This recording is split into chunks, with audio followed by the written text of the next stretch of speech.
तो दोस्तों हर एक फौजी के दिमाग में यह समस्या है कि हमें फ़ौज में लंबी नौकरी करनी चाहिए या नहीं करनी चाहिए, क्योंकि असल में क्या होता है कि हमें सिविल की दुनिया का पिक्चर क्लियर नहीं दिखाई देता और हम नौकरी के जिस भी स्टेज में हैं वहाँ से ये डिसीज़न लेना हमारे लिए बहुत मुश्किल हो जाता है कि हमें यहीं से फ़ौज की नौकरी छोड़कर आगे जाना है या फिर इस नौकरी को आगे बढ़ाना है।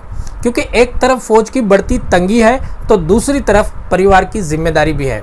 लेकिन इस वीडियो में हम आपको बिल्कुल सिविल की ज़मीनी हकीकत से परिचित करवाएंगे और आपको सारी पॉसिबिलिटीज़ और सारे मुद्दों के बारे में बताएंगे कि अगर आप फ़ौज की शॉर्ट सर्विस कर कर घर आते हो तब आपके लिए क्या कंडीशन होगी और फ़ौज में अगर लंबी नौकरी कर कर आते हो तब आपके लिए सिविल में क्या कंडीशन होगी।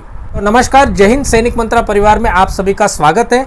दोस्तों, सैनिक मंत्रा परिवार में हम फौजी भाइयों के लिए न्यूज़ लेकर आते हैं जो कि आपके भविष्य के ऊपर असर करते हैं, बिजनेस आइडिया लेकर आते हैं, इन्वेस्टमेंट आइडियाज़ लेकर आते हैं और विशेष व्यक्तियों से मिलवाते हैं ताकि आप अपने भविष्य को और ज़्यादा मजबूत कर सको।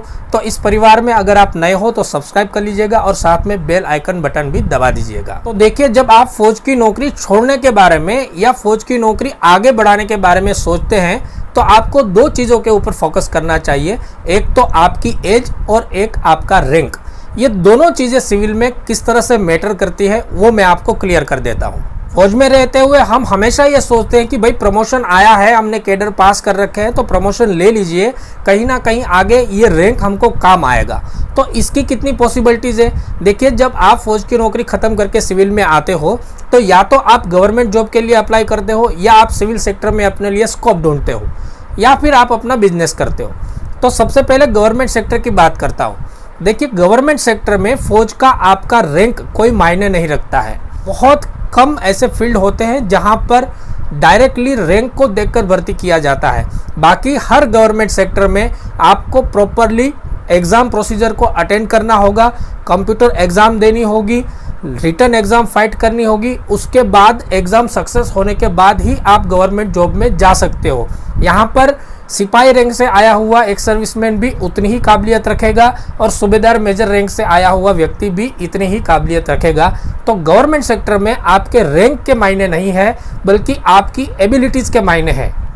अब एज से रिलेटेड क्या मायने हैं। देखिए, अगर गवर्नमेंट सेक्टर की आप बात करते हो तो जो भी फौजी 15, 17, 20 साल की नौकरी भी करके आए हैं तो वो एज में एलिजिबल हो जाते हैं, क्योंकि गवर्नमेंट की तरफ से एक सर्विसमैन कोटा में एज में रिलैक्सेशन मिलता है। लेकिन बहुत कम ऐसे हमारे एक सर्विसमैन भाई होंगे जो बड़े रैंक से आकर फिर गवर्नमेंट जॉब के लिए अप्लाई करते हैं, क्योंकि उम्र थोड़ी सी बढ़ जाती है। उस उम्र में आजकल की गवर्नमेंट जॉब को क्रैक करना और उसकी एग्ज़ाम को सफल करना आसान चीज़ नहीं होती है। फिर भी अपनी एबिलिटीज़, अपनी काबिलियत के ऊपर डिपेंड करता है। अब प्राइवेट सेक्टर की बात करते हैं। देखिए, जब आप प्राइवेट सेक्टर की तरफ जाने की कोशिश करते हो तो यहाँ पर आपकी एज और आपका रैंक दोनों वैल्यूएबल है। किस तरह से, थोड़ा मैं आपको क्लियर करके बताता हूँ। जितनी भी बड़े पैमाने की कंपनी है, लार्ज कंपनीज है, वो एक सर्विसमैन को हायर करना चाहती है तो उनको फौज के सारे प्रोटोकॉल के बारे में पता होता है।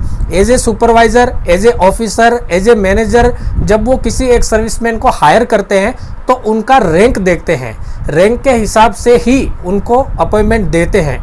लेकिन छोटे लेवल की जो कंपनी है वहाँ पर रैंक के कोई मायने नहीं है। यहाँ पर छोटे रैंक से आए हुए एक सर्विसमैन भी बहुत ऊंचे ओहदे में बैठे हुए हैं, अच्छी सैलरी पैकेज भी लेते हुए हमने देखे हैं। और जो जेसीओ रैंक से आए हुए हैं उनको गार्ड्स में नौकरी करते हुए भी देखा है, छोटे दर्जे की नौकरी करते हुए भी देखा है। तो छोटी कंपनी के स्तर पर आपका रैंक मायने नहीं रखता है। वहाँ पर सिर्फ आपकी एलिजिबिलिटी चाहिए, आपको नौकरी करने की इच्छा चाहिए, तब आप एलिजिबल हो जाते हो। चाहे आप किसी भी रैंक में आए हो, उसको मायने नहीं किया जाता है। सिर्फ इतनी चीज़ को मायने किया जाता है कि कैंडिडेट एक सर्विसमैन होना चाहिए, उस एक सर्विसमैन के तौर पर ही आपको ले लिया जाता है। प्राइवेट सेक्टर में अगर एज की बात करें तो ऑन ग्राउंड ज़मीनी हकीकत में आपको बता रहा हूँ कि जितनी भी लंबी सर्विस कर कर आप फौज से आ रहे हो तो प्राइवेट सेक्टर में जाने की अगर आप सोच रहे हो तो वहाँ पर आपकी एज 40 से ज़्यादा होगी तो आपके लिए पॉसिबिलिटी बहुत कम हो जाएगी, क्योंकि कोई भी कंपनी, कोई भी एजेंसी यंग पर्सन को हायर करना चाहती है। प्राइवेट सेक्टर में ज़्यादा एज वाले लोगों को हायर करना नहीं चाहती है।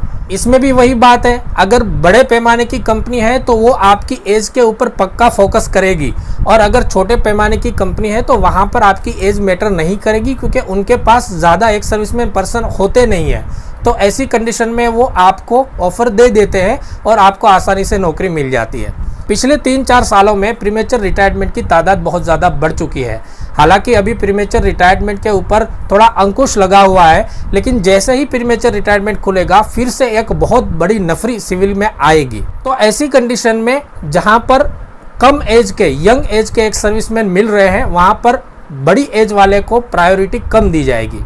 हजारों फौजियों के अनुभव, ज़मीनी हकीकत और फौज के एक्सपीरियंस से हम आपको इतना ही सजेशन देंगे कि अगर आपने सिविल में भविष्य बनाने की सोची है तो जितना हो सके उतनी कम एज में आप आएंगे, वो आपके लिए ज़्यादा फ़ायदेमंद होगा। और अगर आपने फ़ौज में लंबी नौकरी करने की सोची है तो जितना भी पॉसिबल हो फ़ौज में लंबी नौकरी कीजिए, ताकि रिटायरमेंट के बाद आपको कहीं और जाने की ज़रूरत ना पड़े और अच्छी पेंशन, अच्छी सैलरी लेकर आप अपनी आगे की व्यवस्था देख सकें। तो दोस्तों, आशा करते हैं कि ये वीडियो आपको काम आया होगा, ये वीडियो आपके लिए फ़ायदेमंद साबित होगा। इस वीडियो को ज़्यादा से ज़्यादा शेयर कीजिएगा अपने सभी फौजी भाइयों के साथ। इस वीडियो में बस इतना ही, बाकी हंसते रहिए, खुश रहिए, मस्त रहिए। नमस्कार, जय हिंद।